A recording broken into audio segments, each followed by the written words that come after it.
Siguro lahat tayo pwede nang tawaging content creator, no?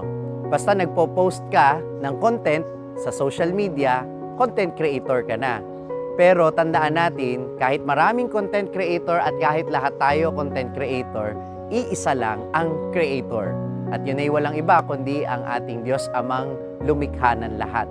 At ipinapaalala sa atin ngayong season of creation na kilalanin natin ang Diyos sa pamamagitan ng pagpapahalaga natin sa kalikasan. Kaya ipinapaalala sa atin, we are also co-creators. Ipinagkatiwala ng Diyos sa tao ang pangangasiwa sa lahat ng bagay at hindi lang yon, binigay niya sa atin ang Espiritu Santo upang magbigay buhay din tayo.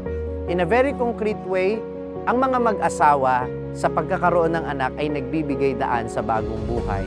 Pero tayong lahat sa pamamagitan ng inspirasyon natin na ibinibigay sa bawat isa, pwede rin tayong magbigay ng buhay. Kaya nga, sana sa ating pagiging content creator, makita din ang ating pagiging co-creator.